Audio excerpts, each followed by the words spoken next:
I want to ask you both about this. Donald Trump keeps talking about the enemy within. Now he's gone a step further. Listen. She's a radical war hawk.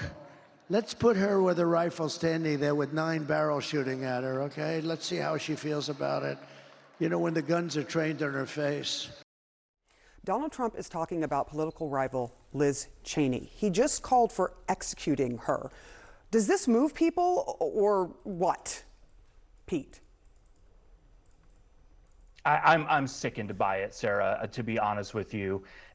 Since July, since that first assassination attempt, we have heard Republicans, my fellow Republicans, excoriate Democrats for their rhetoric and saying that the rhetoric was the cause of that assassination attempt and then the second assassination attempt. And here you have a former president of the United States, potentially the next president of the United States, threatening a political rival in Liz Cheney. If you want to be president, act like you want to be president and actually bring respect to the office. And I usually don't get that wound up, but listening to that just really, really, really bothers me. I just want to quickly put on the screen, Liz Cheney has responded to this. And if we can put her words up on the screen, she says, this is how dictators destroy free nations. He is literally putting that out there and threatening Liz Cheney.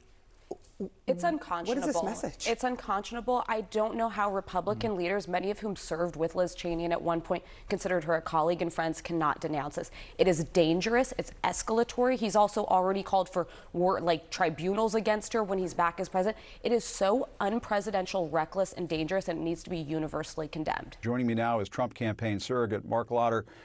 Mark, why is Trump saying things like that? Well, it's absolutely clear, Jim, that President Trump was talking about how Liz Cheney, the Cheney family, are quick to send American men and women into wars, and that it's easy to do when you are in an office building in Washington, D.C. with no experience in the battlefield and no experience for what that does to those men and women. Well, clearly he was saying that she should be shot. Let's listen to the sound and talk about it on the other side. She's a radical war hawk. Let's put her with a rifle standing there with 9 barrels shooting at her, okay? Let's see how she feels about it. You know, when the guns are trained on her face. Guns trained on her face, 9 barrels. I mean, Mark. Yeah, but Jim, the rest of that quote, he shouldn't be talking like that. But the rest of the quote that's not being played says, you know, it's easy. They're all war hawks when they're sitting in a Washington, D.C. office building saying, oh, gee, well, let's send 10,000 troops into the mouth of the enemy. He's not talking about what does he mean squads. about? I know, but I hate to do this, Mark. I know. But when he says 9 barrels, what does he mean by 9 barrels? Isn't he evoking images of a firing squad, of an assassination?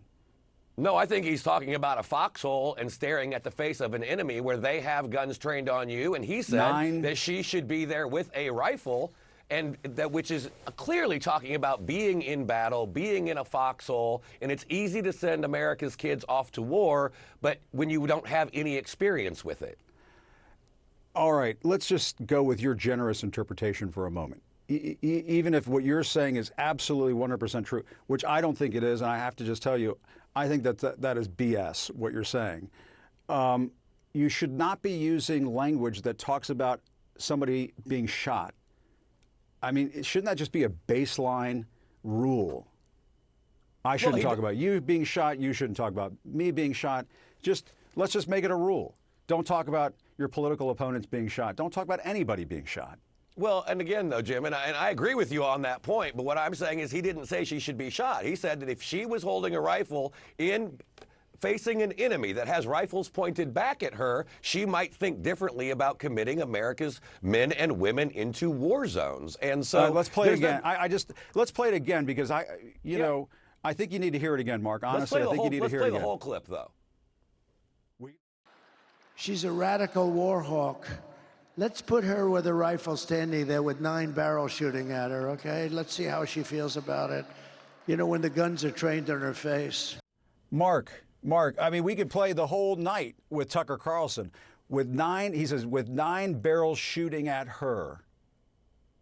Correct. In a time of war, if she would, we are talking about, and he is talking about a radical war hawk. He finishes the rest of that quote by saying it's easy to sit in a Washington D.C. office building and say I'm going to commit our But troops he says to nine a barrels. war. He says 9 barrels shooting at her. I just don't know why you would say that if you're not trying to conjure up imagery of somebody who is your political opponent being shot. If we were to go with your generous interpretation of all of this, which I want to say for our viewers, I don't believe that that is true. I think that that is a lie. I do think that it is a bit much, is it not, for Donald Trump to be calling people out for sending people off to war when they're not willing to go to war. He did not go to Vietnam because he claimed he had bone spurs.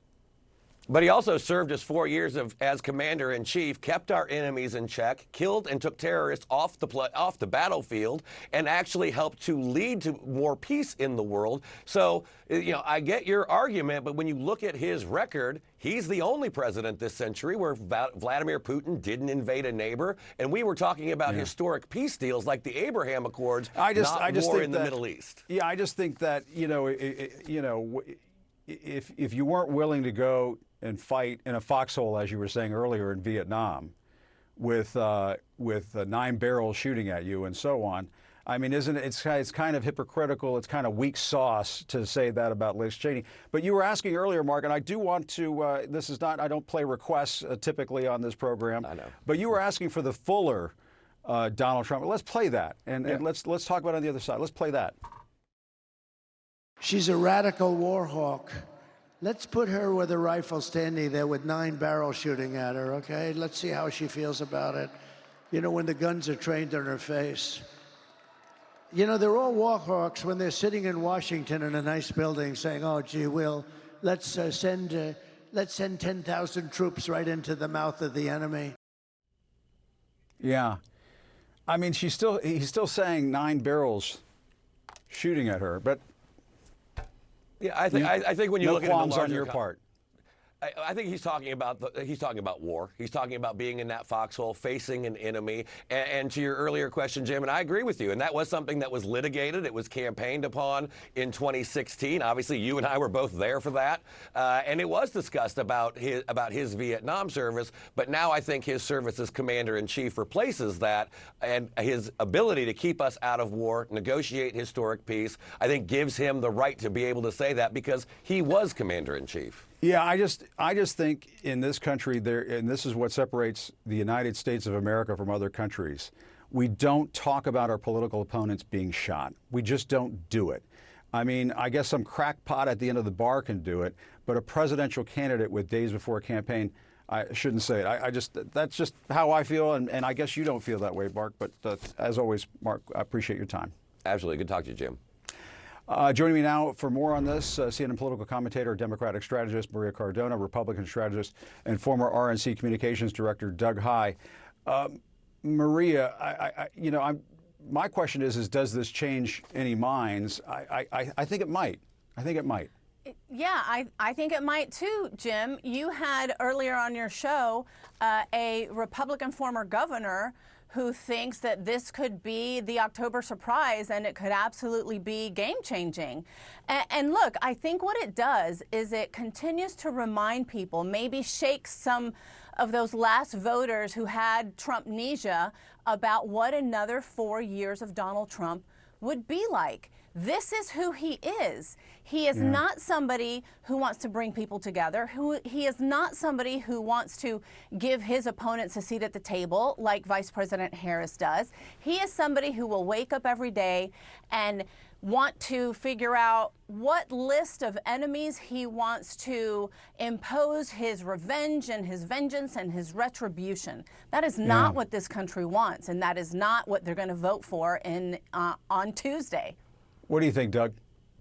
Well, look, I mean, we can two ways to look at this. Obviously, Donald Trump, or two different angles, I should say. Obviously, Donald Trump uses a lot of incendiary rhetoric. This is nothing new. It's just the latest outrage du jour that we get from Donald Trump. Politically, I'm not sure if it makes much of a difference. Obviously, there aren't a lot of undecided voters there, but states are close. And where I think this could matter, I want to emphasize could, is that for the past few days, Democrats have been on defense. They've been on defense about the Mark Cuban comments. They've been on defense about Joe Biden's garbage comment. It's why we're not going to see Joe Biden much for the rest of this campaign. Now it has changed, and so often this is what happens, is Democrats are on defense, and you have Republicans out there on attack saying, look at how awful the Democrats are and their rhetoric is, and it is dangerous and awful. And along comes Donald Trump to change that narrative pretty quickly.